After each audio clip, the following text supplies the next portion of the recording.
ओम शांति। देखो, मुरली वास्तव में क्या है? मुरली है विधि।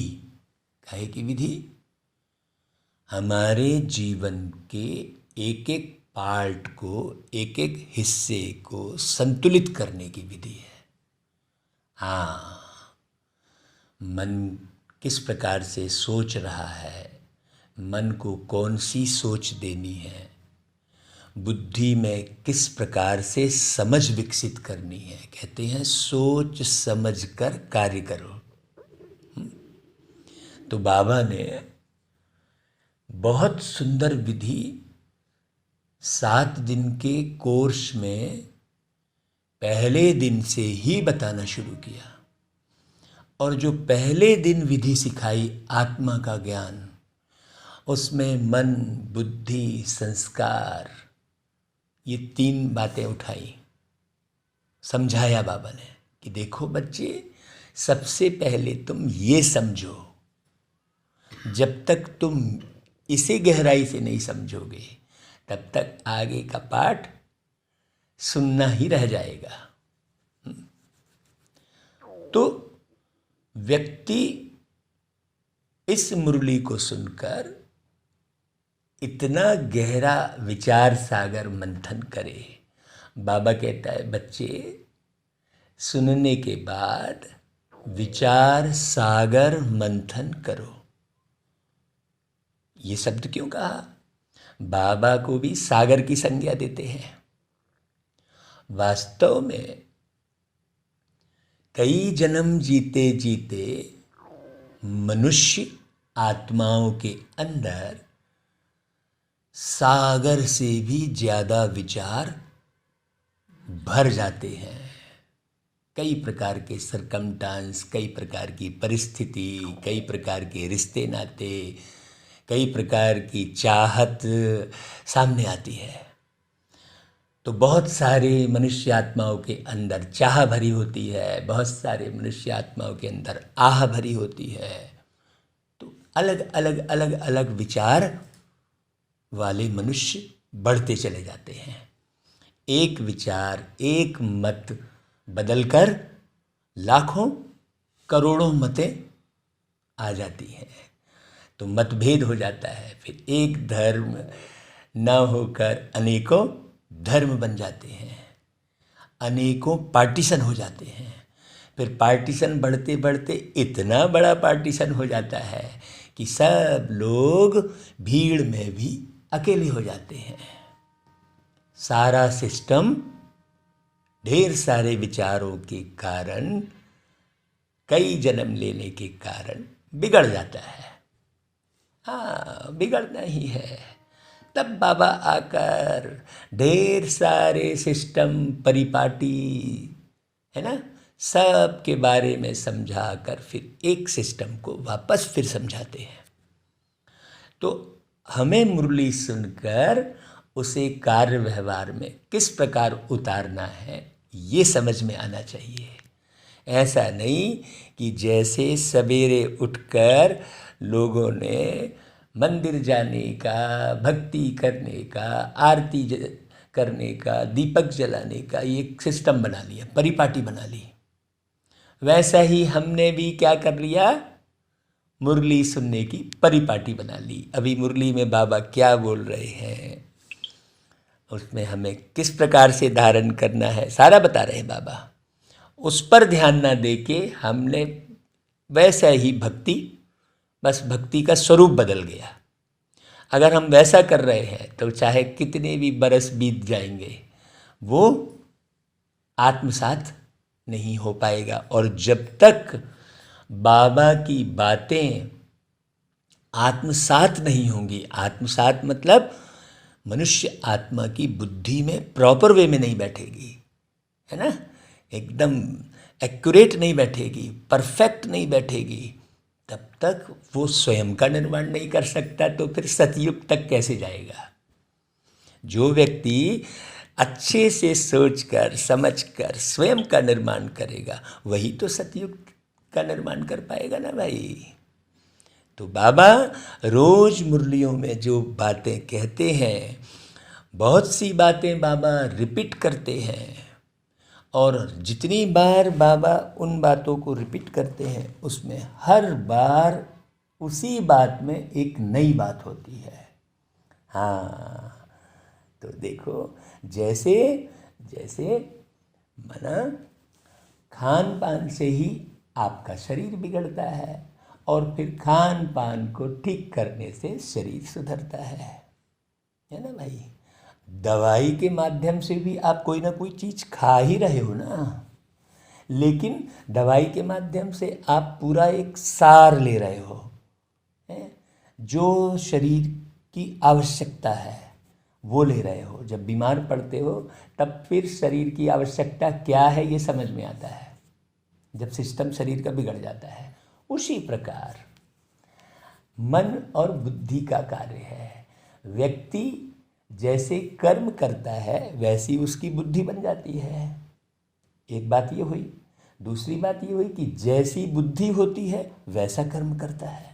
दोनों सिमिलर है ना, एक दूसरे पर आधारित है। जैसे हमने कहा ना कि भाई जैसे खान पान होता है वैसा शरीर बनता है ना भाई। और फिर बीमार मान लो खान पान सही नहीं हुआ तो जो है बीमारी होती है, फिर उसी खान पान को सुधारना होता है। तो वैसे ही बुद्धि जैसी होती है वैसे कर्म होते हैं। तो अब सबसे पहले ठीक किसको करना पड़ेगा? बुद्धि को ठीक करना पड़ेगा। हाँ, और बुद्धि को ठीक करने के लिए मन में श्रेष्ठ सोच उत्पन्न करनी होगी, है ना भाई। तो बुद्धि को ठीक करने की विधि हाँ प्यारे बाबा मुरली में रोज सुनाते हैं।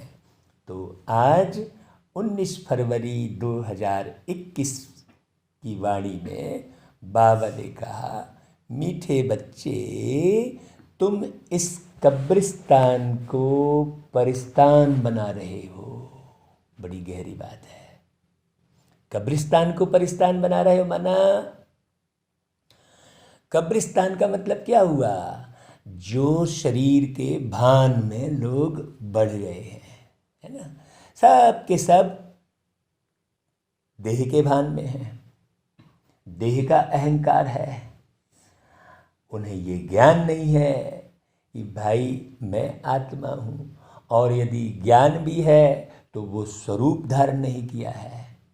संसार में मालूम तो सबको है कि हाँ भाई आत्मा है, लेकिन वो ही एक आत्मा है ये एक तो नहीं मालूम। और किसको ये भी मालूम पड़ गया तो देह का भान इतना है कि वो बार बार कई जन्म लेने के कारण आत्मा भूल गई। तो अब परिस्तान बना रहे हो, बाबा ने कहा, मतलब कब्रिस्तान को परिस्तान बना रहे हो। परी माने उड़ने वाली, आत्मा भी क्या है? उड़ने वाली ही है ना। आत्मा यानी तुम बहुत हल्के हो, आत्मा यानी मैं बहुत हल्का हूँ, है ना भाई। तो परिस्तान मतलब परी की तरह हल्के, लाइट, ऐसा बना रहे हैं। इसलिए बाबा क्या बोल रहा है, तुम क्या कर रहे हो? इस कब्रिस्तान को परिस्तान बना रहे हो। इसलिए तुम्हारा इस पुरानी दुनिया कब्रिस्तान से पूरा पूरा वैराग्य चाहिए। हाँ, पुरानी दुनिया मतलब सब एक लकीर के फकीर बने हुए बैठे हैं ना, चाहे वो कोई भी विभाग हो, जितने भी पार्ट हो, चाहे वो गृहस्थ विभाग हो, चाहे वो सामाजिकता हो, पारिवारिकता हो, राजनीति हो, सब एक परिपाटी में बंधे हुए हैं। और सब सिस्टम को बिगाड़े हुए हैं। चाहे वो व्यापार का सिस्टम है, आप देखो सारे सिस्टम बिगड़े हुए हैं। तो इसलिए बाबा कहता है कि अब उस सिस्टम से आपको वैराग्य आ जाना चाहिए। अब जो बाबा नया सिस्टम सिखा रहे हैं, जो नई विधि सिखा रहे हैं, उस पर बुद्धि लगनी चाहिए। बुद्धि बार बार उस तरफ नहीं जानी चाहिए, दुनिया के सिस्टम की तरफ बुद्धि नहीं जानी चाहिए कि दुनिया क्या कर रही है। नहीं, दुनिया के मालिक क्या हमको बता रहे हैं वो सुनना और समझना चाहिए। नहीं तो बहुतों की बुद्धि दुनिया के हिसाब से चली। अगर भाई हम दुनिया के हिसाब से ही चलते रहेंगे तो नई दुनिया की स्थापना कभी नहीं हो पाएगी। मान लो दुनिया वालों को, लोगों को ये आदत पड़ गई है कैसे भी गीत सुनने की, खूब डीजे बजाने की, और हम लोगों को आकर्षित करने के लिए वो विधि उपाय शुरू कर दे तो व्यक्ति उसमें आकर्षित होकर आएगा, तो उसी में बुद्धि रहेगी ना उसकी। हम वो प्रेजेंटेशन देने लग जाएं, वैसे उटपटांग देह प्रदर्शन वाले नृत्य प्रस्तुत करने लग जाएं कार्यक्रम के दौरान, वैसे गीतों माने दुनिया के गीतों का उपयोग, उटपटांग वाले गीतों का उपयोग हम सामने करने लग जाएं। भाई दुनिया तो यही पसंद कर रही है। सर जनरली बिगाड़ क्यों हो रहा है भाई? एक फिल्म निर्माता यही सोच रहा है कि भाई जो चल रहा है मुझे तो पैसे कमाना है, भाई धन कमाना है, और भाई कितना कमाना है धन, ये भी तो एक सिस्टम समझ में आना चाहिए ना भाई।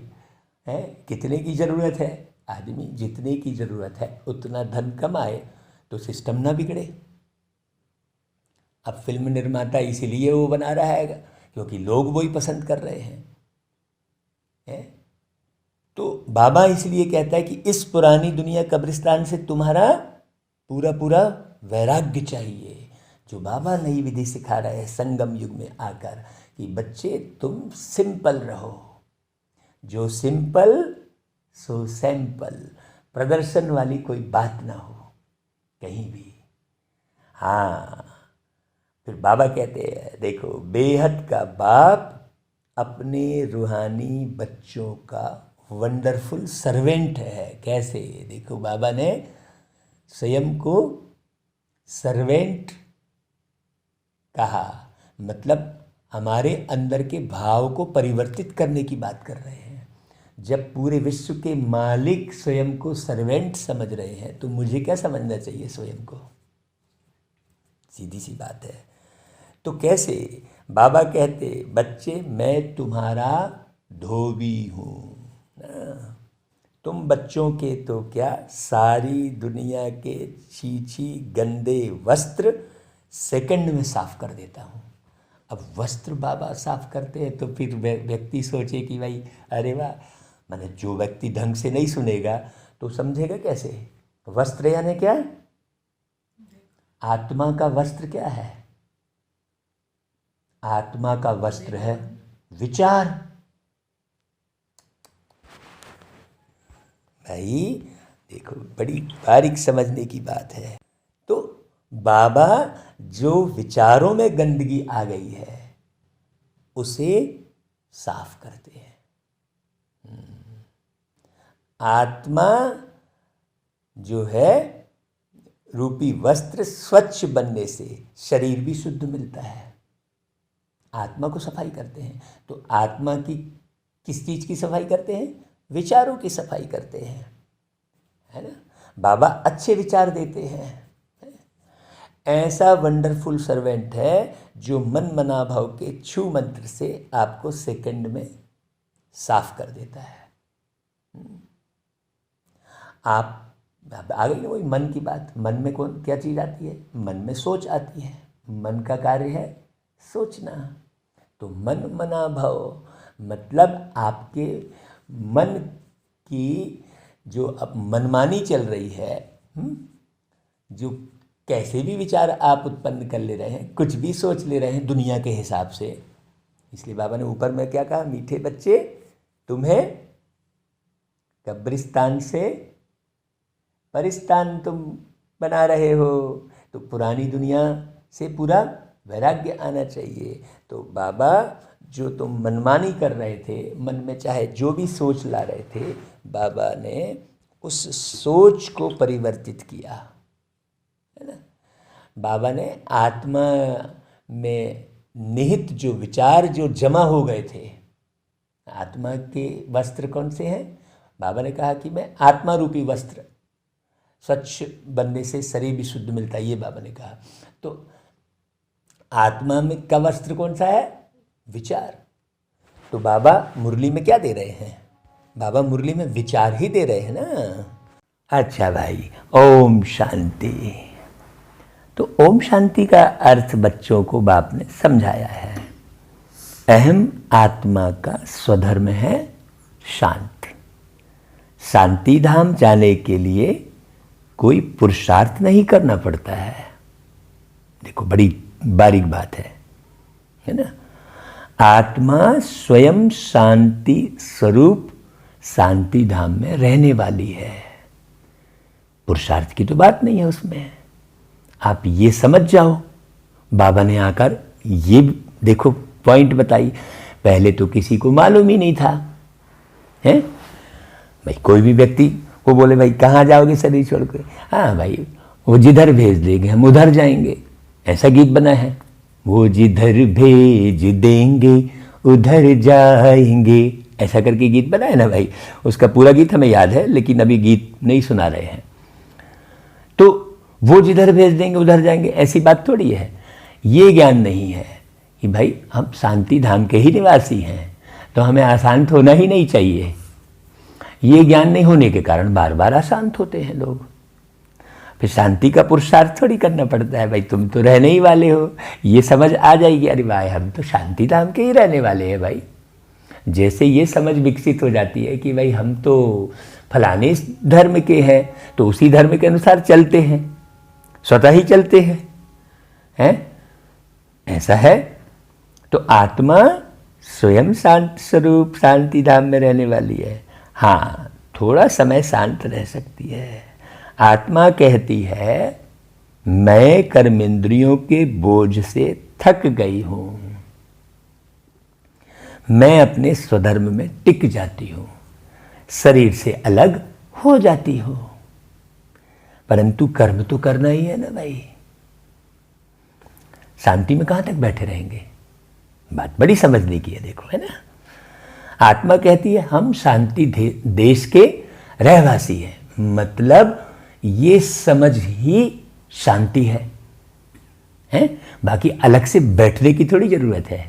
चलो भाई शांति में बैठे, लेकिन कर्मेंद्रियों के भान में आने के कारण आत्मा कह रही है कर्मेंद्रियों का बोझ ले ली है सर पे। अरे यार ये मेरी ये जांग बहुत तंग कर रही है, ऐसा। अरे जांग क्यों तंग कर रही है भाई, तुम तो अलग ही हो ना। तुम उस जांग का उपाय कर लो। तुम्हारी कमर दुख रही है, तुम्हारा शरीर थक गया है, तो शरीर को तुम विश्राम दे दो। तुम क्यों थक रहे हो? तो ज्ञान नहीं होने के कारण आत्मा ऐसा कहती है। बाबा ये कह रहे हैं कि चलो थक गई हो कर्मेंद्रियों के बोझ से। कर्मेंद्रियों को आत्मा ने क्या कर लिया है, बोझ के रूप में ले लिया है, स्वयं का ज्ञान ना होने के कारण। बाबा आकर कहते हैं बच्चे तुम तो एक आत्मा हो और शांति धाम के निवासी हो, बस इतना सा ज्ञान। वही बाबा ने ऊपर में कहा ना कि मन मना भाव के छू मंत्र से सबको सेकंड में साफ कर देता हूं, है ना भाई। बाबा अब ये बात तो सेकंड की ही समझने की है भाई, कितना समय लगेगा भाई, मैं शांति धाम का निवासी हूं, दैट्स ऑल। अब अलग से बैठने की जरूरत तो नहीं है। कहां तक बैठेंगे, सिर्फ यहां शरीर में आने से मैं टॉकी बना हूं, शरीर में आने से तो बोलना पड़े ना। अहम आत्मा अविनाशी, मम शरीर है विनाशी। देखो समझ की बात बढ़ती चली जा रही है। अब ये समझ विकसित करना अपने अंदर में कि भाई मैं जो हूं मैं विनाशी नहीं हूं, है ना, ये शरीर है ना भाई। हाँ, आत्मा पावन और पतित बनती है ना। शरीर नष्ट हो जाता है फिर तैयार होता है, आत्मा क्या होती है, पतित और पावन बनती है। सतयुग में 5 तत्व भी सतो प्रधान होते हैं। अभी देखो कैसी सिमिलर बात जुड़ी हुई है बाबा की। आत्मा ही पावन और पतित बनती है ना।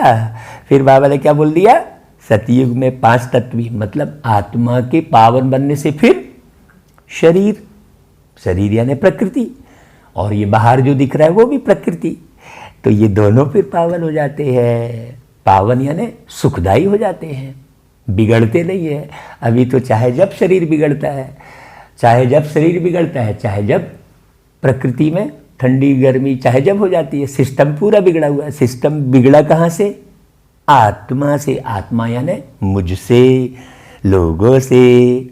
तो बाबा कहता है अभी तो ये पांच तत्व भी तमो प्रधान है।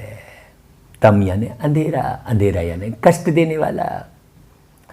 सोने में खाद पड़ने से सोना पतित बन जाता है। अभी और अच्छे से उदाहरण दिया बाबा ने ना भाई, खाद पड़ गई, फिर उनको साफ करने के लिए आग में डाला जाता है। इसका नाम ही है योग अग्नि, मतलब समझ की ज्वाला, गहरी समझ, एक एक बात की समझ, बारीक समझ। दुनिया में तो अनेक प्रकार के हठ योग आदि सिखलाते हैं, मतलब समझने के लिए न जाने क्या क्या कर डाले, लेकिन समझ नहीं पाए, कहीं का कहीं भाग गए, है ना भाई। कितने सारे ग्रंथ रच डाले, कितनी सारी कथा कहानियां गढ़ डाली हैं। हाँ, बाबा कहते हैं उनको योग अग्नि नहीं कहा जाएगा भाई। कहीं भी भाई एक सच्ची दिशा पर एक सच्ची समझ विकसित करना, है ना भाई। ज्योति या अग्नि जो शब्द है वो बिल्कुल सच्ची कहलाएगी, क्योंकि वो जलाएगी ही कोई ना कोई चीज को। वही कल जो सभा हुई थी उसमें हम कह रहे थे ना भाई, है कि अग्नि है और उसमें हाथ ना जले तो वो अग्नि कैसे कहलाएगी। आपका हाथ नहीं जल रहा है, अग्नि है मतलब आपका हाथ तो उसमें गया और जलेगा ही जलेगा। तो वैसा ही अगर ज्ञान सच्चा है, लगन सच्ची है, तो आपका परिवर्तन होगा ही होगा। तो बाबा उसी नशे में कहता है सतयुग आएगा ही आएगा। तो बाबा कहते हैं दुनिया में तो अनेक प्रकार के हठ योग हैं, उनको योग अग्नि नहीं कहा जाता है। योग अग्नि यह है जिससे पाप जलते हैं, मतलब बाबा जो हमें विधि सिखाते हैं उससे हम दुष्कर्म करना बंद कर देते हैं। हाँ, बंद हो जाते हैं दुष्कर्म, अपने आप बंद हो जाते हैं। जब अच्छा मार्ग हम पकड़ लेते हैं तो गलत मार्ग अपने आप छूट जाता है। अला भाई, भाई जैसे लोग तीर्थ करने जाते हैं तो भाई काशीनाथ विश्वनाथ तरफ गए तो काशीनाथ गए तो उनका अपना शहर छूट गया, वो तो छूटेगा ही छूटेगा, उधर गए तो छूटा। उसी प्रकार सदमार्ग पकड़े, अच्छा ज्ञान सच्चा ज्ञान सुने तो गलत ज्ञान अपने आप छूट जाता है भाई। हाँ, तो गलत ज्ञान को छोड़ने की मेहनत नहीं है ना। अशांति को समाप्त करने की मेहनत नहीं है, शांति को समझने की जरूरत है। हाँ, नहीं तो भाई दुनिया की अशांति को दूर करने के लिए भाई व्यक्ति भ्रष्टाचार को दूर करने के लिए भाई मुख्यमंत्री भ्रष्टाचार कर रहा है तो मुख्यमंत्री के बंगले का घेराव कर दिए, पथराव कर दिए। तो भाई वो पथराव करना भी तो भ्रष्टाचार है, तो भ्रष्टाचार को मिटाने के लिए एक और नया भ्रष्टाचार किए। भाई वो कौन सा श्रेष्ठ आचरण है? तो हर एक मनुष्य जो है सुधारने के बदले सही ज्ञान ना होने के कारण जो है बिगाड़ता चला जाता है हर एक सिस्टम को। बाबा आकर बिल्कुल बारीक सिस्टम बताते हैं। तो बाबा कहते हैं, बुलाते हैं हे पतित पावन आओ। आत्मा को पतित से पावन बनाने वाला तो कौन है? एक परमात्मा ही है। तो अब बारीक बात और क्या हो गई कि हमें परमात्मा को समझना अनिवार्य है। अब किसी को भी परमात्मा समझ लिए ये भी रॉन्ग हो गया। तो बाबा कहते हैं ड्रामा प्लान अनुसार सबको पतित तमो प्रधान बनना ही है। हाँ भाई, कोई भी चीज़ पुरानी होती ही है। तो ये शब्द बाबा ने क्यों कहा कि भाई आप दुखी मत हो भाई, अभी सुधार की तरफ आगे बढ़ो। दुखी होने से थोड़ी सुधार हो जाएगा। जो बाबा आया है उसमें बुद्धि लगाओ, बाबा के ज्ञान में, क्योंकि वो तो भाई पुराना होना ही है। बाबा कहते हैं यह झाड़ है, इनका बीज रूप ऊपर में है। बाप को जब बुलाते हैं तो बुद्धि ऊपर चली जाती है, जिससे तुम वर्षा ले रहे हो, जो अब नीचे आया हुआ है। बाबा, ये बात मूल है ना भाई। हाँ, और नीचे आकर वो समझा रहे हैं। हाँ, तो बाबा को याद करना मतलब बाबा की बातें समझकर अपने जीवन का निर्माण करना ही बाबा की याद करना कहलाएगा। हाँ, हम गीत सुन रहे हैं, बाबा बाबा कर रहे हैं और हमारा व्यवहार नहीं बदल रहा है, हमारी सोच नहीं बदल रही है, हमारी दृष्टि नहीं बदल रही है, तो काहे की बाबा की याद कहलाई। बाबा की याद मतलब उसका रिजल्ट दिखना चाहिए, है ना भाई।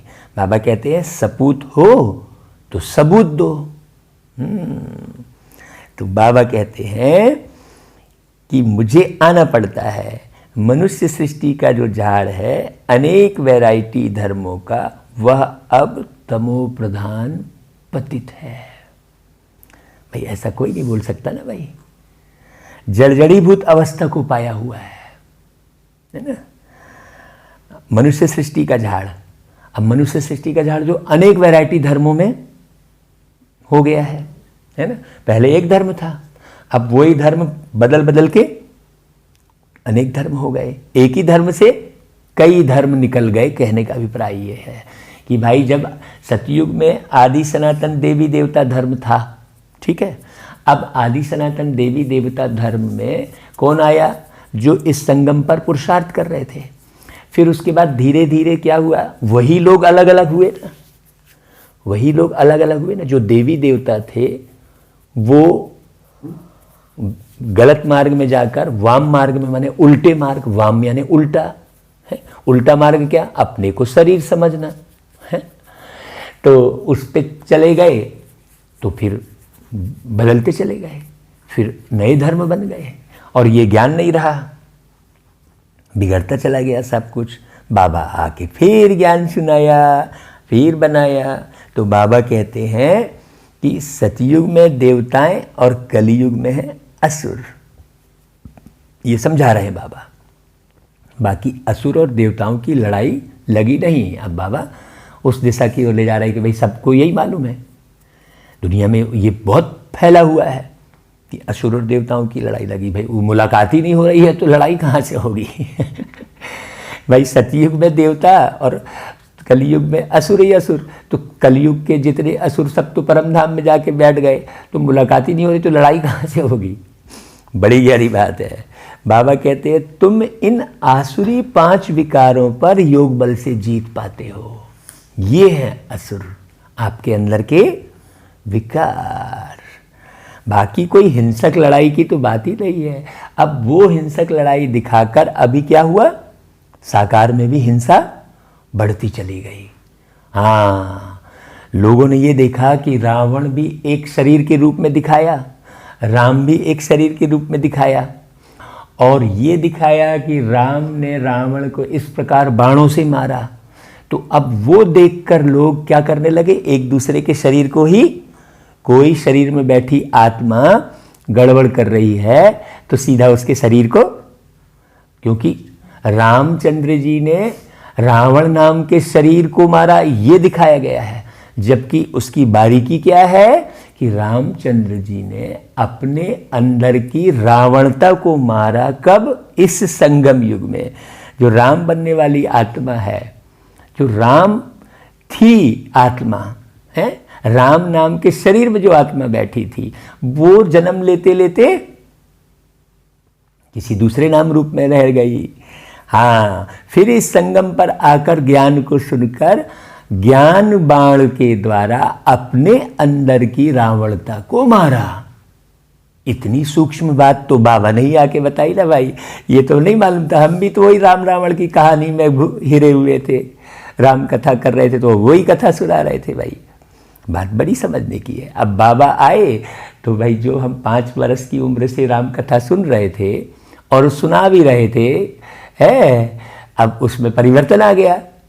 अब हमने सोचा कि भाई हम जब हम पहले भी सुना रहे थे तो अब परिवर्तन करके सुना दें, बाबा के ज्ञान को जोड़कर सुना दें। अब बहुत लोग ये सोचे कि यार ये ऐसा कर रहा है, नहीं भाई। वही हम कह रहे थे कि प्रत्येक व्यक्ति की भावनाओं को समझना, उसकी योग्यता को समझना, है ना, उस समझ के आधार पर कार्य व्यवहार करना, मुरली यही सिखा रही है। बाबा कहते हैं कि हिंसक लड़ाई की कोई बात नहीं है, तुम कोई भी प्रकार से हिंसा नहीं करते हो, कभी किसको हाथ भी नहीं लगाएंगे। तुम डबल अहिंसक हो। है? काम कटारी चलाना यह तो सबसे बड़ा पाप है। क्यों? क्योंकि तुम कामी दृष्टि से किसी को देख रहे हो, वो भी कामी दृष्टि से देख रहे हैं, तो दोनों आत्माएं किस भान में आ रही हैं? देह के भान में आ रही है ना। वहाँ से विकृति शुरू हो रही है। बाबा ने जहाँ से विकृति शुरू हो रही है उसको समाप्त करने की बात कही है। इसलिए बाबा ने कहा देखो कि काम कटारी चलाना। काम को कटारी बोल ही रहे हैं, है ना भाई, कटार। तो बाप कहते हैं यह काम कटारी आदि मध्य अंत दुख देती है, विकार में नहीं जाना चाहिए। देवताओं के आगे महिमा गाते हैं ना, हैं आप सर्वगुण संपन्न, और उनसे कहते हैं ना कि विषय विकार मिटाओ पाप हरो देवा। माने देवताओं के सामने ही जाकर कहते हैं कि विषय विकार मिटाओ। आत्मा कहती है हम पतित बने हैं, तब तो बुलाते हैं हे पतित पावन आओ। अब वो कैसे आते हैं, क्या सिखाते हैं, ये नहीं मालूम। जब पावन है तब तो कोई को बुलाते ही नहीं, उनको स्वर्ग कहा जाता है। भाई स्वर्ग में तो भगवान आएंगे नहीं। यहाँ तो साधु संत आदि कितनी धुन लगाते हैं, हे पतित पावन सीताराम, पतित पावन सीताराम, वो सीताराम की धुन लगाते हैं। बाप कहते हैं इस समय सारी दुनिया पतित है, इसमें भी किसका दोष नहीं है। भाई मकान नया था, धीरे धीरे करके पुराना होना ही है। बाबा कहते हैं यह ड्रामा बना बनाया है। ये लाइन बाबा बोलकर हमें क्या बात पक्की करा रहे हैं कि अब आप किसी में दोष मत ढूंढो, किसी के दोष से देखकर विचलित मत हो, है ना। बहुत अच्छे से बारीकी से समझो। हाँ, बाबा कहते हैं कि भाई ये बना बनाया ड्रामा, भाई ये भी बना हुआ ड्रामा है कि मैं आया हूं, है ना। बाबा कहता है मैं आया हूं, अब मैं आया हूं तो अब तुम उस ड्रामे को भी समझो और मेरे साथ कनेक्शन जोड़ो। अब इस ड्रामे को समझो, इसमें तुम्हारा कनेक्शन जोड़ना ही फायदेमंद है। तो बाबा कहते हैं मैं आऊं, इन्हों को अपना पार्ट बजाना है जब तक मैं आऊं, है ना। किन्हों को? ब्रह्मा बाबा को अपना पार्ट बजाते चलना है। फिर मैं आऊँगा, मेरा भी पार्ट आने का है भाई, उस पार्ट को भी समझो। हाँ, ज्ञान और भक्ति, फिर है वैराग्य। देखो बाबा कितनी प्यारी बात बोले, है ना। ज्ञान और भक्ति मतलब इस बेहतरीन सृष्टि की शुरुआत कहाँ से हो रही है? नया मकान कब बन रहा है? इस संगम युग में। तो ज्ञान पहले हुआ, है ना भाई, भक्ति पहले थोड़ी, ज्ञान पहले हुआ। बहुत गहरी बात है। भक्ति का फल ज्ञान है कि ज्ञान के बाद भक्ति है? बड़ी बारीक बात है भाई, ज्ञान के बाद भक्ति है ना। भक्ति उतरती कला है, भक्ति चढ़ती कला थोड़ी है ना भाई। पानी हमेशा ऊपर से ही नीचे आता है, तो ज्ञान ऊपर की अवस्था और भक्ति नीचे की अवस्था, है ना। फिर वैराग्य, पुरानी दुनिया से वैराग्य, यह है बेहद का वैराग्य, और उन्हों का है हद का वैराग्य। ये बड़ी गहन गंभीर बातें समझने की है। तुम जानते हो यह पुरानी दुनिया अब खत्म होनी है। नया घर बनाते हैं तो पुराने घर से वैराग्य हो जाता है ना भाई। तो वैराग्य का मतलब क्या हुआ कि ऊपर से ही बाबा वही पॉइंट बोलते आ रहे हैं, देखो, है ना। हाँ, बेहद का बाप कहते हैं अभी तुमको स्वर्ग रूपी घर बना कर देता हूँ। देखो बाबा, है ना। अभी तो है नर्क भाई, ऐसा कोई बोल सकता है क्या कि मैं अभी तुमको स्वर्ग रूपी घर बना कर देता हूँ? ऐसा कोई बोल सकता है क्या? इस दुनिया में ना कभी कोई बोला है। तो इस बोल से क्या सिद्ध हो रहा है? बार बार हर बोल से क्या सिद्ध हो रहा है कि यही परमात्मा है ना। यहाँ ही परमात्मा है जो बोल रहे हैं बाबा के तन से, ब्रह्मा बाबा के तन से। ये बात हर एक को समझ में नहीं आती है। कई लोग कहते हैं संस्था, अरे भाई कोई ये संस्था थोड़ी है। कि दुनिया में व्यापार बहुत बढ़ गया है, तो बहुत लोग ये भी सोचते हैं अरे ये सब व्यापार है। ऐसे सोचने वाले क्या हो जाते हैं, ऐसे सोचने वाले पीछे हट जाते हैं, वो पुरुषार्थ नहीं कर पाते जो करना चाहिए। तो बाबा कहते हैं अभी तो है नर्क, स्वर्ग है नई दुनिया और नर्क है पुरानी दुनिया। अभी पुरानी दुनिया में रह हम नई दुनिया बना रहे हैं, है ना भाई। हाँ, पुराने कब्रिस्तान पर हम परिस्तान बनाएंगे। यही जमुना का कंठा होगा, इस पर महल बनेंगे। यह दहली जमुना नदी आदि होगी। बाकी यह जो दिखाते हैं पांडवों के किले थे, यह सब है दंत कथाएं। हाँ, ड्रामा प्लान अनुसार जरूर फिर यह बनेंगे। कौन? ये जो अभी बन रहे हैं भवन आदि, उन्हीं को लोग कह देते हैं। जैसे तुम यज्ञ तप दान आदि करते आए हो, फिर भी करना होगा। वापस रिपीट। पहले तुम शिव की भक्ति करते हो, फर्स्ट क्लास मंदिर बनाते हो, उसको व्यभिचारी भक्ति कहा जाता है। अभी तुम ज्ञान मार्ग में हो, यह है अव्यभिचारी ज्ञान। हाँ, एक ही शिव बाबा से तुम सुनते हो। देखो बहुत बारीक बात बोली बाबा ने। भाई तुमने मंदिर बनाया बिना ज्ञान के, मालूम तो था नहीं, हाँ बना दिया बस। बाबा कहते हैं जिसकी पहले पहले तुमने भक्ति शुरू की, उस समय और कोई धर्म होते नहीं। तुमने शुरू की मतलब तुम देवी देवताओं ने बदल के, जन्म लेते लेते तुम भूल गए कि तुम देवी देवता धर्म के थे। भाई अभी मैं मान लो इस शरीर में बैठा हूँ, तो एक धर्म का कहला रहा हूँ ना मैं अभी कि भाई हाँ भी कौन सा, हाँ तो हिंदू धर्म। अब मैं शरीर छोड़ के चला जाऊँगा तो मुझे थोड़ी मालूम रहेगा हैं कि मैं हिंदू धर्म में था। अब मेरा कनेक्शन इस शरीर में रहते रहते किसी मुस्लिम परिवार से मेरा कनेक्शन बहुत गहरा बैठ गया, तो मैं कहाँ जन्म ले लूँगा? मुस्लिम धर्म में। तो मुझे ये ज्ञान थोड़ी रहेगा कि मैं हिंदू धर्म में था। वैसा ही देवी देवता धर्म जो 2500 साल चलता है, तो नीचे उतरते उतरते जन्म लेते लेते फिर विस्मृत हो जाता है। ये सिस्टम है, ये बाबा समझा रहे हैं। तो बाबा कहते हैं कि पहले पहले तुमने मंदिर बनाया, पहले पहले तुमने भक्ति शुरू की। जब शुरू की थी उस समय और कोई धर्म होते नहीं, तुम ही होते हो। तुम बहुत सुखी रहते हो उस समय भी। हाँ, देवता धर्म बहुत सुख देने वाला है। नाम लेने से मुख मीठा हो जाता है ना भाई। तो तुम एक बाप से ही ज्ञान सुनते हो। तुम यानी कौन? अब बहुत बारीक बारीक बात समझने की है। अब बार बार बाबा जो तुम कह रहे हैं यहां पर, तो अब इस तुम का अर्थ क्या है? देव आत्मा हूं मैं, ये हमारी समझ अंदर में विकसित होनी चाहिए।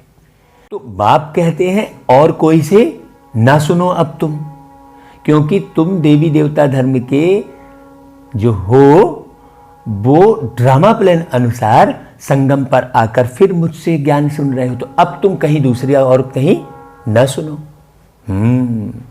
यह है तुम्हारा अव्यभिचारी ज्ञान, मतलब जिससे सारे व्यभिचार समाप्त हो जाते हैं। व्यभिचार में पड़ने के कारण ही आत्मा का ज्ञान विनाश को पाया। अब अव्यभिचार बनने से फिर वो ज्ञान वापस आएगा। हाँ, इसलिए व्यभिचार छोड़ो। हाँ, बेहद के बाप के तुम बने हो, है ना। तो व्यभिचार और व्यसन दोनों बातें हैं भाई। जो व्यसन करता है वो और व्यभिचार में फंसता है। व्यसन जो है आत्मा को पूरी तरह से डुबो देता है। हाँ, तो व्यसन भी छोड़ो और व्यभिचार भी छोड़ो। क्यों? क्योंकि तुम अभी बेहद के बाप के बने हो ना भाई। हाँ, बाबा तो अशरीरी है, हर बात से मुक्त है। तो जो हर बात से मुक्त है उसके साथ जुड़ने से ही तो हम मुक्त होंगे। जो उलझा हुआ है, फंसा हुआ है, उसके साथ जुड़ के तो हम भी उलझ जाएंगे, फंस जाएंगे ना। तो इस दुनिया का कोई भी ऐसा व्यक्ति नहीं है जो उलझा हुआ और फंसा हुआ ना हो। तो मैं क्यों किसी व्यक्ति से अपने मन बुद्धि का कनेक्शन जोड़ूं? बाबा ने ऊपर मुरली में क्या कहा कि बच्चे तुम इस पुरानी दुनिया में रहते हुए नई दुनिया की स्थापना कर रहे हो। तो जब तुम नई दुनिया की स्थापना कर रहे हो तो पुरानी दुनिया तुम्हारी बुद्धि में बिल्कुल नहीं आनी चाहिए। बार बार यहाँ की परिपाटी, यहाँ की व्यवस्था नहीं आनी चाहिए। मुझे सतयुग का निर्माण करना है, ये पक्का हो जाना चाहिए। बस यही योग है। हाँ, बाबा ने कहा ना कि भाई कोई बैठ के थोड़ी शांति का अभ्यास करोगे, तुम तो शांति धाम के ही निवासी हो। इसको सब बारीक को एक एक बात बारीक समझने की है। बाबा कहते हैं मुझे ही तुम बच्चों को ज्ञान देना है। बाप कहते हैं कि थोड़े समय के लिए मैं साकार में आया हुआ हूँ, इसलिए अब समय की भी वैल्यू समझना है कि बाबा थोड़े समय के लिए आया है भाई। हाँ, मेरा स्थायी शरीर है नहीं, ऐसा कौन बोलेगा भाई? तुम्हारा तो स्थायी शरीर 100 वर्ष 80 वर्ष है ना भाई, है ना। बाबा का तो स्थायी शरीर नहीं है, जो दूसरे के शरीर में प्रवेश की है ना भाई। उस शरीर पर अधिकार उस आत्मा का है। इसलिए जिस आत्मा का जो शरीर होता है तो उसके शरीरों को कष्ट नहीं देना चाहिए एक दूसरे को, नहीं तो आत्मा को कष्ट मिलता है भाई, है ना भाई। हाँ, बड़ी समझने की बात है। इसलिए बाप कहते हैं और कोई से ना सुनो और समय को पहचानो। हाँ, बाबा कहते हैं देखो मैं इनमें प्रवेश करता हूँ, शिव जयंती से फिर झट गीता जयंती हो जाती है। जैसे ही मैं इसमें प्रवेश करता हूँ तो ज्ञान सुनाता हूँ तुमको। उनसे ही ज्ञान शुरू कर देते हैं। फिर यह रूहानी विद्या तुमको सुप्रीम रूह ही दे रहे हैं। पानी की तो बात नहीं है, पानी को थोड़े ही ज्ञान कहेंगे भाई, पानी थोड़ी तुमको ज्ञान दे रहा है ना भाई। पतित से पावन ज्ञान से बनेंगे, पानी से थोड़े ही पावन बनेंगे। नदियाँ तो सारी दुनिया में है ही। हाँ, यह तो ज्ञान सागर बाप आते हैं, इसमें प्रवेश कर नॉलेज सुनाते हैं। यहाँ जब कोई मरते हैं तो मुख में गंगा का जल डालते हैं। बड़ी बड़ी गहरी गहरी बात उठाते हैं भाई बाबा। एक एक बात को अगर हम समझाने बैठे तो मुरली भाई सारा दिन निकल जाए मुरली को सुनने के लिए, हाँ, समझने के लिए। वाकई में समय कम पड़ जाता है ज्ञान के लिए। इसलिए भैया एक एक सेकंड की वैल्यू को समझो। समझते हैं यह जल है पतित से पावन बनाने वाला तो स्वर्ग में चला जाएगा। अब शरीर छोड़ते समय तुमने गंगा डाल दिया तो सारा जिंदगी उसने क्या कर्म किए, है ना भाई। अब वो एक बूंद गंगा जल डालने से थोड़ी वो स्वर्ग चला जाएगा। देखो कितनी भ्रांति है। यहाँ भी गौमुख पर जाते हैं, वास्तव में गौमुख तुम चैतन्य हो। हाँ, कल की परसों की सभा में वो गौमुख का भी पूरा रहस्य खोले थे ना भाई। तुम्हारे मुख से ज्ञान अमृत निकलता है, गौ से दूध मिलता है, पानी की तो बात नहीं। यह अभी तुमको पता पड़ा है। कब? जब मीठा बाबा आकर मुरली से समझा रहा है। तुम जानते हो ड्रामा में जो एक बार हो गया वह फिर 5000 वर्ष के बाद होगा, हूबहू रिपीट। इसलिए अभी मत सोचो कुछ भी। अब 5000 वर्ष होगा, अब छोड़ दो उसको, जो हो गया छोड़ दो। बाबा इसलिए कई बार कहते हैं बच्चे भूल को भी भूल जाओ, क्योंकि वो 5000 वर्ष बाद ही रिपीट होगा, काहे चिंता कर रहे हो, है ना। मैंने इस बात से हमको कितनी गहरी बात समझनी है ना भाई। हाँ, यह बाप बैठ समझाते हैं जो सभी का सदगति दाता है। अभी तो सब दुर्गति में पड़े हैं। आगे तुम नहीं जानते थे कि रावण को क्यों जलाते हैं, अभी तुम समझते हो। बेहद का दशहरा होना है इस पूरी दुनिया में। सारी सृष्टि पर रावण राज्य है ना भाई। सब विषय विकारों में पड़े हैं ना, किसी को मालूम समझ ही नहीं आ रहा है। ये नहीं यार, यही विषय विकार तंग करते हैं। बाबा कहता है कि भाई ये सारी जो पृथ्वी है वही लंका है। हाँ, रावण कोई हद में नहीं रहता। रावण का राज्य सारी सृष्टि में है। ये समझने की बात है। जो समझाना चाहा था रामायण में वो समझ नहीं पाए लोग। हद में आ गए, हद की लंका दिखा दी, हद का रामेश्वरम दिखा दिया, है ना भाई। बहुत गहरी बात है। भक्ति भी आधा कल्प चलती है। पहले होती है अव्यभिचारी भक्ति, फिर व्यभिचारी भक्ति शुरू होती है। दशहरा, रक्षाबंधन आदि सब अभी के त्योहार हैं। जो बाबा आते हैं उसी की यादगार है। शिव जयंती के बाद होती है कृष्ण जयंती। अभी कृष्णपुरी स्थापन होती है। आज कंसपुरी में है, कल कृष्णपुरी में होंगे। अब सोचो, अब गहरी बात फिर आ गई। आज कंसपुरी में है तो कहीं कंस दिखाई दे रहा है क्या? साकार में, साकार में कहीं कंस नहीं दिखाई दे रहा है। आत्मा के अंदर व्यवहार है वैसा, वो संस्कार है वैसे, सेम है। अब कोई जो है एक स्वरूप है ऐसा थोड़ी है। कृष्णपुरी मतलब हम सब कृष्ण के समान हमारा आचरण होगा, हम सब कृष्ण के समान होंगे। हाँ, तो बाबा कहते हैं कृष्ण थोड़े ही यहाँ हो सकता है। कृष्ण जन्म लेते ही हैं सतयुग में, अर्थात जब हम पूरी तरह सच्चाई पे चलने लगते हैं तो हम फिर इच्छाओं से मुक्त होकर आवश्यकता के आधार पर जीवन जीते हैं। बहुत अच्छे से रहना ये आवश्यकता है, ये इच्छा नहीं है। बहुत अच्छे से रहना है ना भाई, समृद्ध रहना ये आवश्यकता है। समृद्ध रहना चाहिए बिल्कुल, हाँ, लेकिन उस समृद्धि का भान ऐसा ना हो जाए कि मैं ही समृद्ध रहूं दूसरा ना रहे, ये गलत हो जाता है। कृष्णपुरी मतलब पूरा ही कृष्ण पूरी, है ना भाई। हाँ, बड़ी गहरी बात समझने की है। बाबा कहते हैं वह है फर्स्ट प्रिंस। स्कूल में पढ़ने जाते हैं, जब बड़ा होता है तब गद्दी का मालिक बनता है। बाकी यह रास लीला आदि वह तो आपस में खुशी मनाते होंगे ना भाई। हाँ, बाकी कृष्ण किसको बैठ ज्ञान सुनाए यह हो कैसे सकता है ना भाई। सारी महिमा एक शिव बाबा की है। मतलब मनुष्य मनुष्य को ज्ञान नहीं सुना सकता, है ना। मनुष्य मनुष्य को ज्ञान नहीं सुना सकता।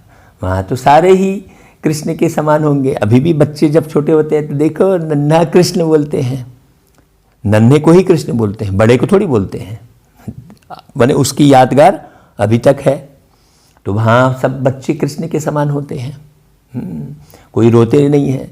यहाँ तो सब रोते हुए ही पैदा होते हैं, वहाँ रोते हुए थोड़ी पैदा होंगे। हाँ, रोते हुए ही क्यों पैदा हो रहे हैं? क्योंकि इसी कलियुगी भ्रष्ट दुनिया में पहले जी रहे थे, रो रहे थे, अभी फिर उसी दुनिया में जन्म ले लिए तो रोएंगे ही ना भाई। कोई इधर से उधर गए तो नहीं ना। बड़ी समझ की बात है भाई बाबा।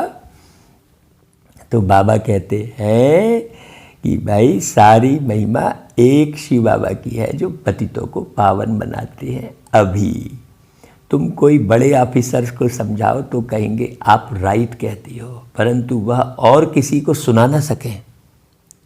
सुन तो लेंगे, उनकी बात कोई सुनेगा नहीं। क्यों? क्योंकि वो ऑफिसर्स अपने स्थान पर कैसा व्यवहार कर रहा है किसी से वो तो सबको मालूम है। अब वो जाके सुनाएगा, यहाँ से सुन लिया राइट, अब वो जाके सुन के और सुना देगा, है ना, तो थोड़ी उसका प्रभाव पड़ेगा। बीके का नाम सुना बस समझते हैं यह जादू करती होंगी। थोड़ा किसको ज्ञान दो तो कह देते यह बीके जादू लगाती हैं। बस यह तो सिवाय अपने दादा के और किसको मानती नहीं, भक्ति आदि कुछ नहीं करती। बाबा तो कहते हैं किसको मना नहीं करना है कि भक्ति ना करो। हाँ, अभी बाबा अपने जो बाबा के बच्चे हैं, ब्राह्मण बच्चे हैं, उनको समझा रहे हैं कि तुम ऐसे नहीं करना चाहिए तुमको। हाँ, क्योंकि सबका अपना अपना सिस्टम है ना भाई। वो एकदम से थोड़ी तुम्हारा वो करेगा। तो भक्ति छोड़ो नहीं कहना चाहिए। तुम भक्ति छोड़ते हो, विकार छोड़ते हो भाई। अगर कोई सुनेगा तो आप ही छूट जाएगी, जैसे भाई तुम्हारी छूट गई तो उसकी भी छूट जाएगी, काहे उसे छोड़ने के लिए बोल रहे हो। बाबा ने कहा मैं रुद्र ज्ञान यज्ञ रचता हूँ। देखो अपने कार्यक्रम का भी नाम देखो कैसे रुद्र ज्ञान यज्ञ है। भाई ये सारे कार्यक्रम करा कौन रहा है? बाबा। अभी 2-3 दिन से मुरली में रुद्र ज्ञान यज्ञ शब्द आ रहा है और वही रुद्र ज्ञान यज्ञ चल भी रहा है। बाबा तो कहते हैं किसको मना नहीं करना है कि भक्ति ना करो, आप ही छूट जाएगी। बाबा कहते हैं कि भाई मैं जो रुद्र ज्ञान यज्ञ रचता हूँ इसमें सारी आसुरी संप्रदाय मिट जाती है और उनके विघ्न भी पड़ते हैं आसुरी संप्रदाय के। अब जो भी इस यज्ञ में विघ्न डालता है मतलब वो आसुरी संप्रदाय का है, चाहे वो ब्राह्मण परिवार का बच्चा भी विघ्न डाले, है ना, इस कार्य में, तो भी वो आसुरी संप्रदाय का कहलाएगा ना भाई। ऐसा थोड़ी है कि हाँ बैच लगा लिया तो सफ़ेद वस्त्र पहन लिया तो ब्राह्मण हो गया, नहीं, तो बीके हो गया, नहीं, ऐसा नहीं है। अगर वो भी विघ्न डाल रहा है तो आसुरी संप्रदाय का ही कहलाएगा। यह है शिव बाबा का बेहद का यज्ञ जिसमें मनुष्य से देवता बनते हैं। गाया हुआ भी है, ज्ञान यज्ञ से विनाश ज्वाला प्रज्वलित हुई। अब ऐसा इस संसार में कोई विद्यालय घोषित कर दे कि यहाँ मनुष्य से देवता बनते हैं तो मान जाए। तो यहाँ जो बाबा की मुरली इस विद्यालय में जो चल रही है तो इससे ये सिद्ध क्या हो रहा है कि ये डायरेक्ट परमात्मा की ही विद्यालय है। नहीं तो किसी के मन चित्त में भी आज तक नहीं आया, किसी मनुष्य के अंदर आ ही नहीं सकता, क्योंकि सब जन्म ले लेके भूले हुए थे। तो बाबा चूंकि जन्म नहीं लेते तो वो जान रहे हैं, तो इसलिए ये पक्का कर लो भाई कि यही विद्यालय है जो परमात्मा की विद्यालय है।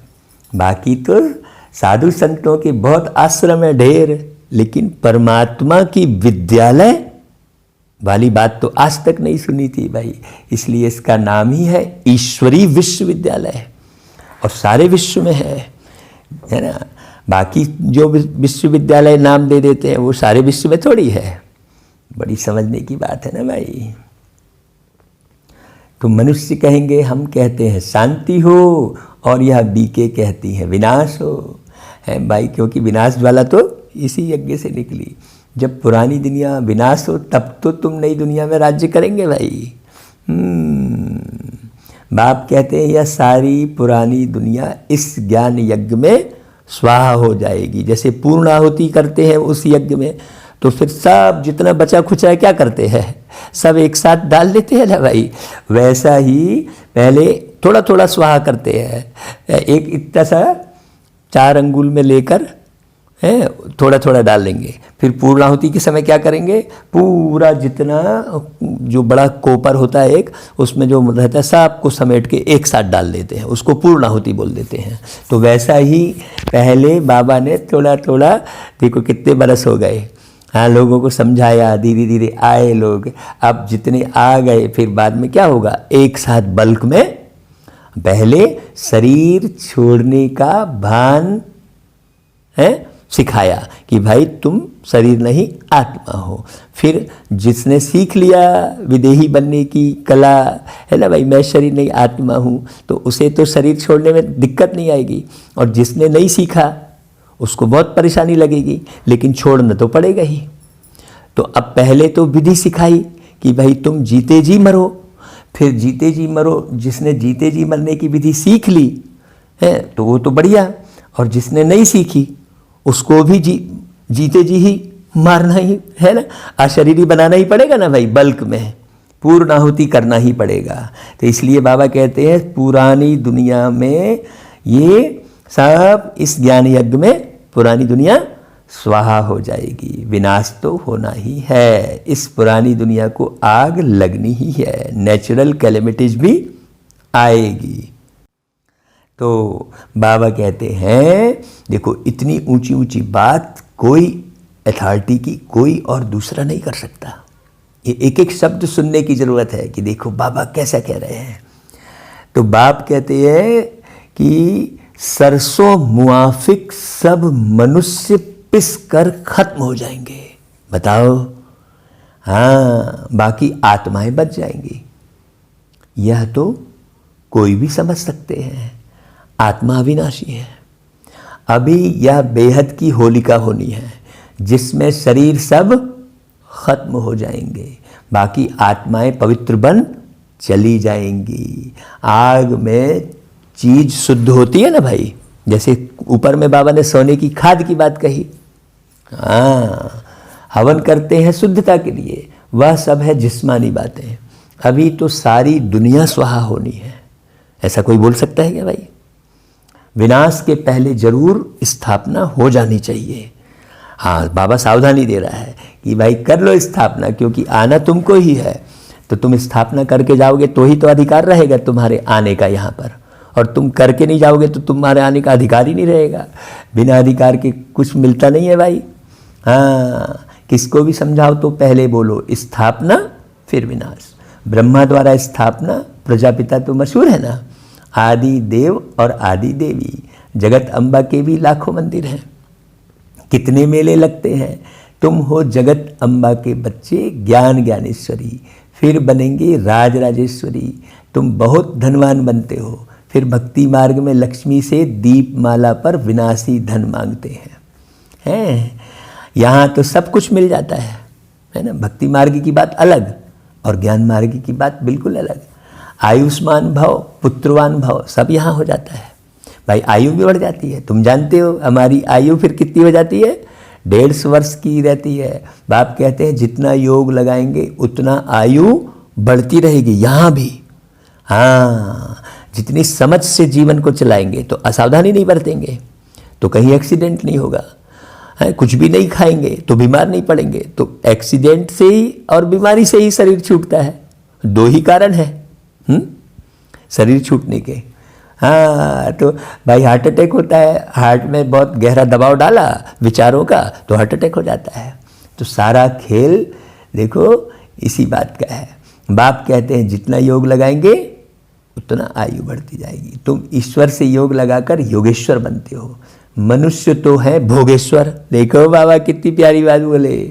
कहा भी जाता है विकारी मूत पलीती कपड़ धोए। हाँ, बाप कहते हैं, मुझे धोबी भी कहते हैं। मैं सब आत्माओं को आकर साफ करता हूँ, फिर शरीर भी नया शुद्ध मिलेगा। कोई ऐसी बात कर ही नहीं सकता एक बाप के सिवाय।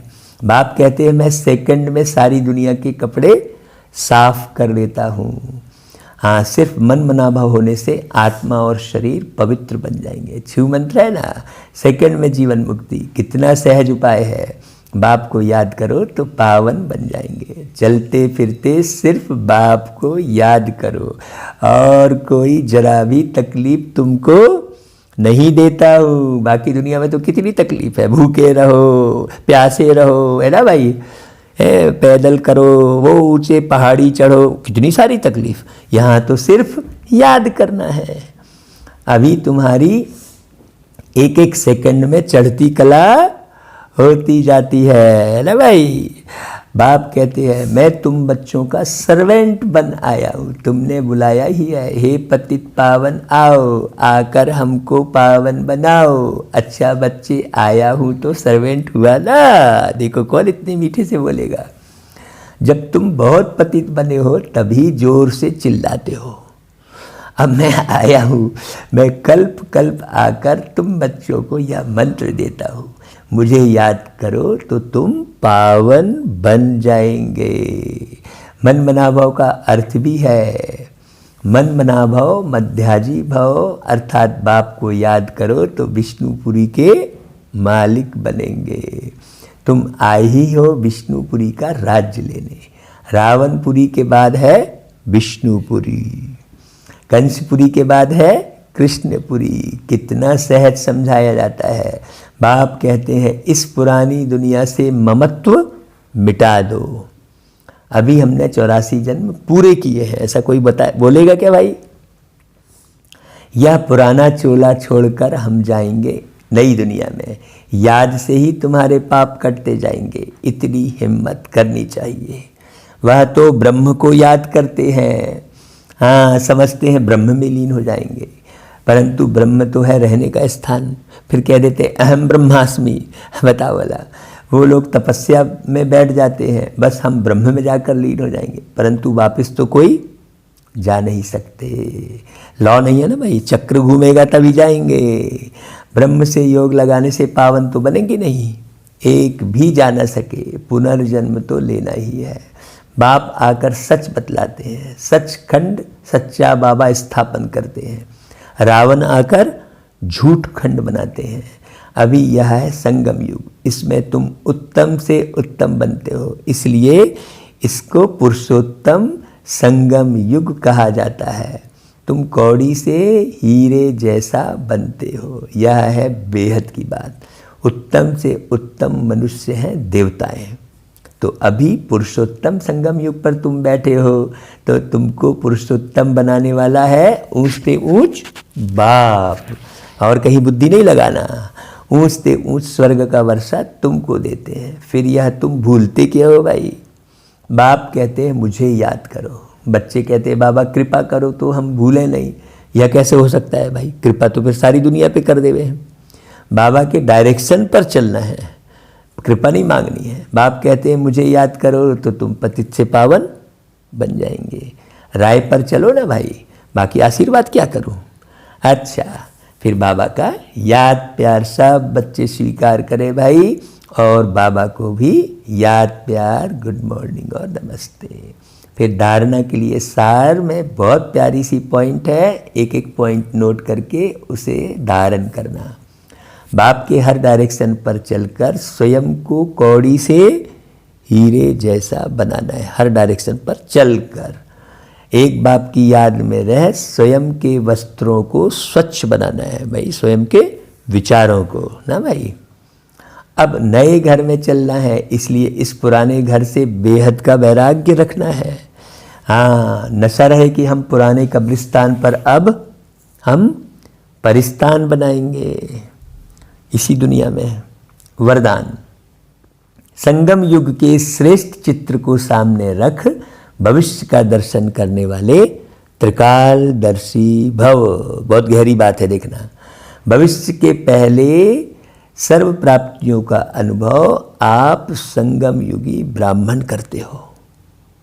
अभी डबल ताज तख्त तिलकधारी सर्व अधिकारी मूर्त बनते हो। हाँ, भविष्य में तो गोल्डन स्पून होगा, लेकिन अभी हीरे तुल्य बन जाते हो। जीवन ही हीरा बन जाता है।